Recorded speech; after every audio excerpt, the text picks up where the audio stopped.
F1 史上最多の勝利数、7度のワールドチャンピオン、その名はルイス・ハミルトンだが、彼の物語は記録だけでは語り尽くせません。彼が走ってきたのはただのサーキットではない。それは偏見と戦い、信念を貫き、時代を動かす奇跡でした。幼少期、父と共にカートを運びながら夢を追い続けた日々、F1 デビュー戦で世界を驚かせた衝撃、そしてメルセデスで築いた黄金時代、その全てが彼の記憶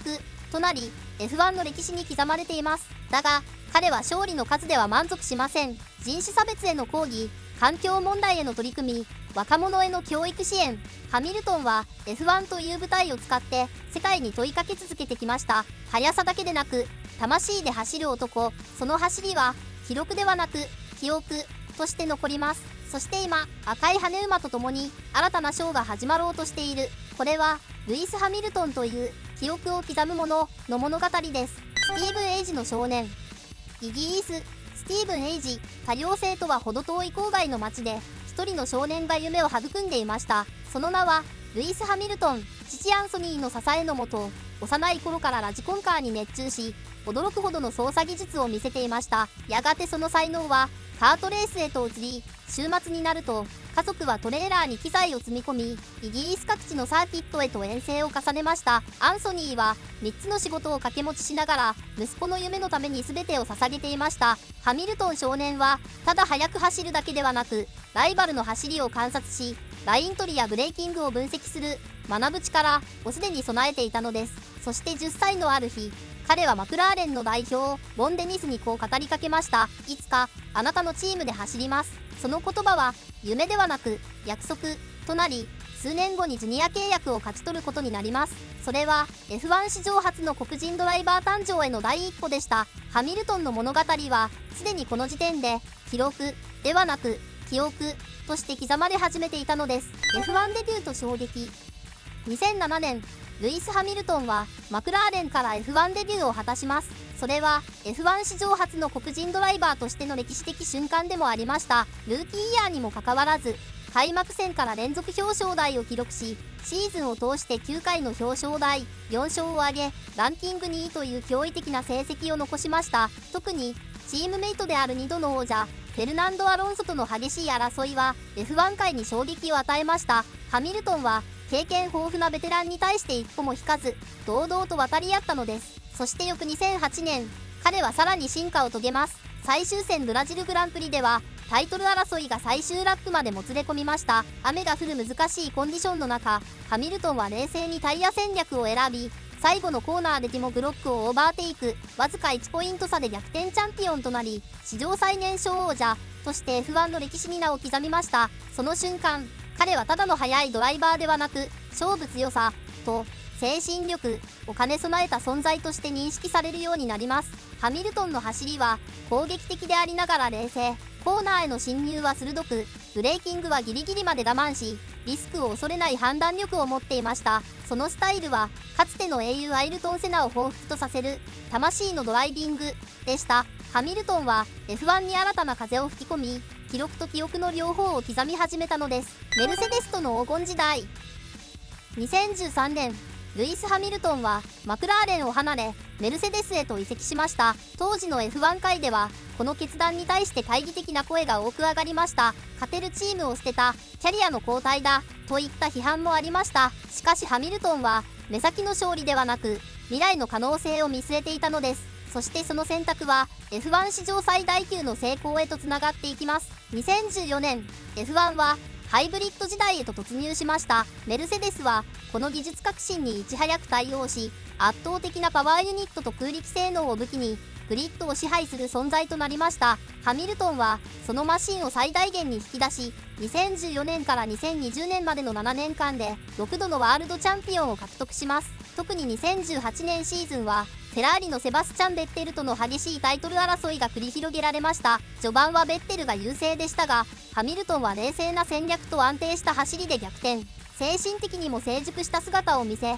単なる速さだけでなく勝負強さを証明しました。この頃のハミルトンはドライビング技術と感情表現が見事に融合しており、まるで芸術作品のような走りを披露していました。コーナーへの進入は鋭く、タイヤマネジメントは繊細で、レース中の無線ではエンジニアとの高度な対話を重ねながら状況を支配していたのです。ハミルトンはメルセデスという舞台で記録を塗り替えるだけでなく、記憶に残る走りを追求し続けました。彼の黄金時代は F1 の技術革新と人間的成長が交差したまさに歴史的な瞬間だったのです。記録を超えて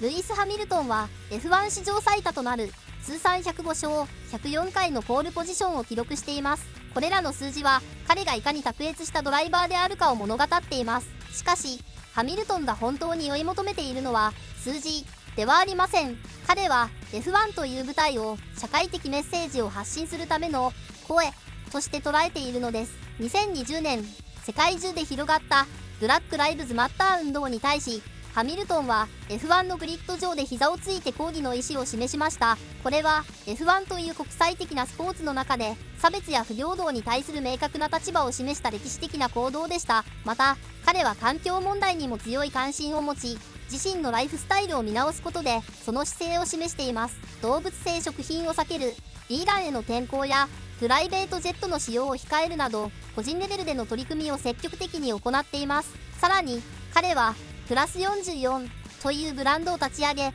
若者への教育支援や創造的な活動の支援にも力を注いでいます。このブランドは彼のカーナンバーである44に由来しており、単なるファッションではなく意思を伝えるプラットフォームとして機能しています。ハミルトンは F1 という舞台を使って語るものとなりました。彼の走りはタイムや順位だけでなく、社会に対する問いかけや希望を乗せているのです。その姿勢はスポーツの枠を超え、世界中の人々に影響を与え続けています。2025年フェラーリへ。2025年ルイス・ハミルトンはフェラーリへの電撃移籍を発表しました。それは F1 界に大きな衝撃を与えると同時に、彼自身にとっても新たな挑戦であり継承でもあります。フェラーリは F1 の象徴ともいえる存在です。アイルトン・セナが憧れながらも叶わなかった赤い羽馬、ミハエル・シューマッハが黄金時代を築き上げた伝説のチーム。そして今ハミルトンはその歴史の続きを自らの手で描こうとしています。39歳という年齢での移籍は肉体的にも精神的にも大きな挑戦です。しかし彼は年齢を重ねたからこそ見える景色、伝えられる価値があると信じています。若き日のような爆発的な速さだけでなく、経験と哲学を武器にチームを導く存在へと変化しているのです。ハミルトンにとってこの移籍は単なる勝利のためではありません。それは F1 という舞台に記憶を残すための旅なのです。彼がフェラーリと共に歩む日々は記録では測れない物語となって後世に語り継がれていくでしょう。そしてその物語は F1 という記憶の中に深く刻まれていくのです。ルイス・ハミルトン、彼はただの勝者ではありません。数々の記録を打ち立てた偉大なドライバーであることは間違いありませんが、彼の存在はそれだけにとどまりません。ハミルトンは F1 という記憶の中で最も深く、そして鮮やかに刻まれた語り部なのかもしれません。彼の走りには速さだけでなく信念や感情、そして時代の空気が宿っていました。サーキットを駆け抜けるその姿は単なるスポーツの枠を超え、多くの人々の心に語りかけてきたのです。差別と戦い、環境と向き合い、若者に夢を託すハミルトンは F1 という舞台を通じて世界に問いを投げかけ続けてきました。そしてその語りはまだ終わっていません。2025年、彼はフェラーリという伝統と情熱のチームに身を投じ、新たな物語を描き始めました。それは勝利のためだけではなく、F1 という歴史に記憶を刻むための旅です。彼の物語はこれからも続いていきます。そして私たちはその一瞬一瞬を記憶として心に刻んでいくのです。ご視聴ありがとうございました。チャンネル登録といいねボタン、そして解説してほしいテーマがあったらコメント欄に書き込んでください。動画で取り上げて解説していきます。